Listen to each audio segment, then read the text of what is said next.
When you talk about the drug companies and the lobbyists and the enormous amount of money that they spend, does this exist anywhere else other than the United States? Lobbyists on that level? Bernie Sanders just tore into Joe Rogan's not-so-hidden MAGA mindset, peeling back the layers of America's broken healthcare and wealth system.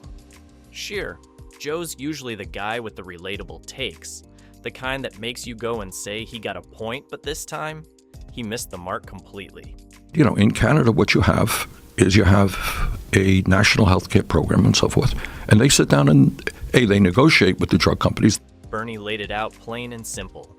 The drug companies are running wild. The government's asleep at the wheel, and working class people are stuck paying for prescriptions like their luxury handbags. Joe might have had his reasons, but let's be real. Bernie's got the receipts and the logic. So, who are you siding with? How they even spend their money. You know, they will tell you this, all of their money on research and development. We're tackling cancer, we're tackling diabetes, Alzheimer's. The truth is, of course they are. But the bulk of their money is going off into what we call Me Too drugs. They make modest changes in a drug which really doesn't improve people's well-being in order to make profits. Let's talk about the absolute circus that is healthcare in America. Over 100 years ago, Teddy Roosevelt, a Republican no less, stood up and said healthcare should be a human right. A Republican talking about healthcare like it's something you shouldn't have to sell your kidney to afford. Wild, right? Fast forward to today, and instead of progress, we're still stuck in the same mess, drowning in corporate greed and politicians who treat change like it's a bad word. Our administration will start with the elderly who are most impacted by healthcare costs and sickness. Will start, and they did in 1965, without the technology we have today. They implemented Medicare. 19 million people, elderly people, signed up in the first year. Then there was Lyndon B. Johnson in 1965, rolling out Medicare like it was the moon landing of healthcare. And guess what? It worked. Within a year, 19 million elderly Americans signed up. 19 million in the 60s with zero tech. They didn't even have the internet, and they made it happen. But now, with all our so-called advancements, we can't seem to expand Medicare to everyone. Why? 2 words: corporate lobbyists. When you talk about the drug companies and the lobbyists and the enormous amount of money that they spend, does this exist anywhere else other than the United States? Lobbyists on that level? No, of course not. Lobbyists in America are like the overzealous referees of capitalism, but instead of making calls, they're blocking the healthcare revolution. These guys make sure drug companies can charge you 3 mortgages for a life-saving medication, all while waving the flag of freedom. Freedom for who, exactly? Certainly not for the people scrambling to afford insulin. Countries like Canada, they negotiate drug prices. The US, we're like, nah, let Big Pharma charge whatever they want. And they do, on a whim, without warning, just because they can.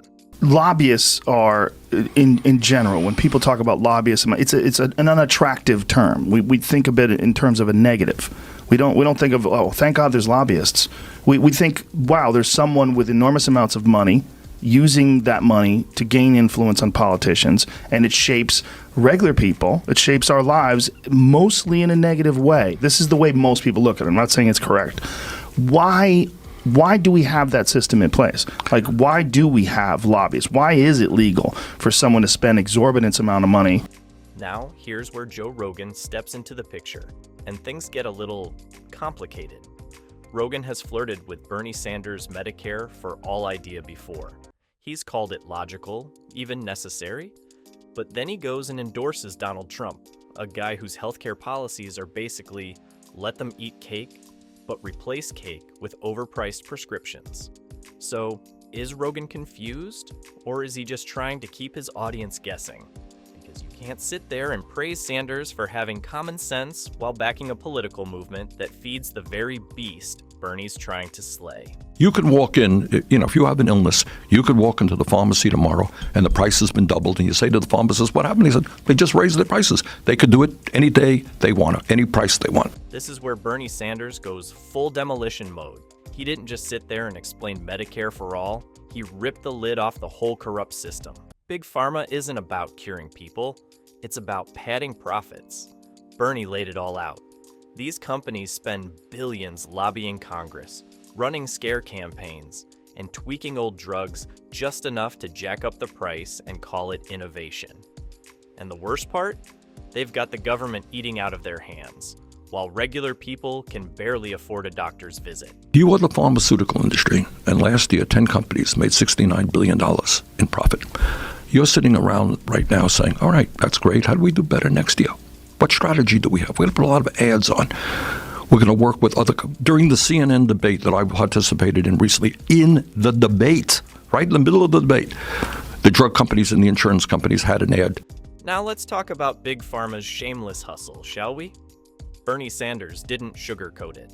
Last year, 10 pharmaceutical companies walked away with $69 billion in profits. While regular folks were rationing meds, skipping doses, or literally dying because they couldn't afford basic treatment, these guys were throwing champagne-fueled parties to celebrate another year of squeezing people dry. If greed had a gold medal, Big Pharma would be standing on the podium every single time. Billions of dollars on advertising, on media, to make sure that they make as much as they can in profit. But it's not any different with Wall Street. It's not any different with the fossil fuel industry or the prison industrial complex. These guys have wealth, they have power, and they could care less about the needs of working people in this country. And how do they pull this off? Simple. Price hikes with zero explanation. Take insulin as the poster child of this scam. It's been around for over a century, but somehow its price has jumped over 1,200% since the late 90s. Why? Because they can. They know people need it to live, so they crank up the prices and there's nothing anyone can do about it. Meet Me Too drugs, the pharmaceutical industry's sleaziest cash grab. Here's the game plan. Take an existing drug, make a tiny tweak, change a molecule here, add a new coating there, file a new patent, and voila. You've got a brand new drug at a sky-high price. It's the medical equivalent of slapping a new paint job on a broken car and calling it revolutionary. Meanwhile, actual groundbreaking cures? They don't even bother because they're not as profitable. And here's the cherry on this disaster sundae. You're already paying for it. Yup, taxpayers fund a huge chunk of pharmaceutical research through the National Institutes of Health, NIH. Your money helps create life-saving drugs, but do you see any discounts when they hit the shelves? Of course not. Pharma companies swoop in, slap their logo on it, and jack up the prices. And here's where the MAGA hypocrisy comes crashing in. This is a movement that screams about freedom at every rally. But what kind of freedom are we talking about? The freedom for corporations to decide if you live or die based on how much you can pay. The freedom to go bankrupt because you got sick? It's not freedom. It's corporate overlordship and patriotic packaging. Today in America, you got 3 people owning more wealth than the bottom half of the American society. You don't see that on television too much, do you? No, you don't. 3 people. And I would say Bernie Sanders didn't just come with receipts. He brought a megaphone to call out one of America's ugliest truths. 3 people, just 3, control more wealth than half the country combined. Yep, Jeff Bezos, Elon Musk, and Warren Buffett are sitting on more assets than 165 million Americans. Let that marinate. While half the population is scrambling to cover rent, groceries, and the occasional trip to the doctor, these guys are busy deciding which private jet to take to brunch. But wait, it gets better or worse depending on your tolerance for inequality. Over the last 30 years, the top 1% have seen their wealth balloon by $21 trillion. Meanwhile, the bottom half of the country didn't just stagnate, they lost $900 billion. That's not just a wealth gap, that's a canyon. And when Bernie dropped this truth bomb, you'd think Joe Rogan, the self-proclaimed everyman, would have something to say. Not a word, not a question, nothing. For a guy who prides himself on tackling the big issues, this one sailed right past him. We need, obviously, vigorous research and development. And by the way, your tax dollars, all of our tax dollars, often goes to that research, and we don't get the benefit of it in terms of lower prices. So it's a business model issue. Exactly. It's a greed issue. You've got it. And that silence? It's deafening when you consider what these numbers really mean. This isn't about some abstract pie chart or fancy economist lingo. It's about people, real people who are losing their homes, skipping meals, or dying because they can't afford basic medical care. And while Bernie laid all of this out, Rogan sat there like he was watching a mildly interesting weather report. No pushback, no curiosity, just a shrug and a missed opportunity. What makes this even more glaring is the MAGA contradiction. The movement claims to fight for the working class, but Bernie exposed the reality. It's a distraction. All the chants of freedom and America first are nothing more than smoke and mirrors, while billionaires cash in on policies that keep the rest of us in the dirt. Sanders didn't hold back, saying it outright. These corporate elites don't care if their policies destroy lives as long as the profits keep rolling in. They're not actively trying to hurt people. They just don't factor human suffering into their spreadsheets. Take Amazon as Exhibit A. Jeff Bezos' empire grew to monstrous proportions during the pandemic, with workers risking their lives in grueling warehouse conditions for barely livable wages. Meanwhile, Bezos added billions to his fortune and launched himself into space. And this isn't just a MAGA problem, it's the whole system.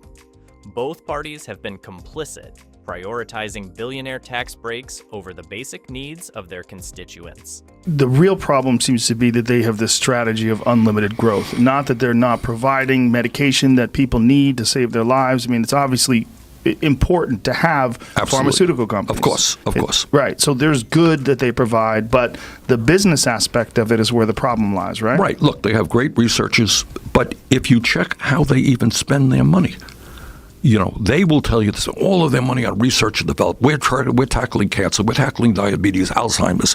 The truth is, of course they are. But the bulk of their money is going off into what we call Me Too drugs. They make modest changes in a drug, which really doesn't improve. This is where Bernie's us, not me philosophy hits hard.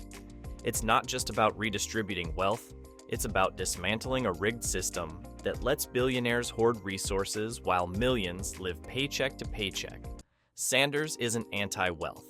He's anti-greed. He's calling for a society where the success of a few doesn't come at the expense of everyone else. And yet, Rogan didn't engage. For a guy who often leans into controversial topics, his silence here says a lot.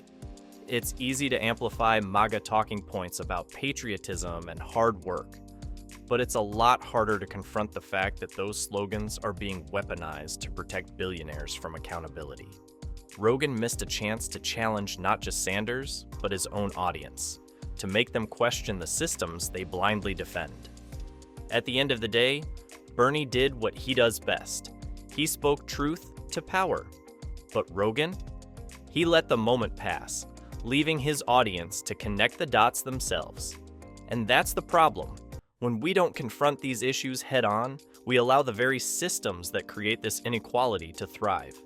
Bernie called for a revolution, but it's clear that not everyone is ready to answer that call.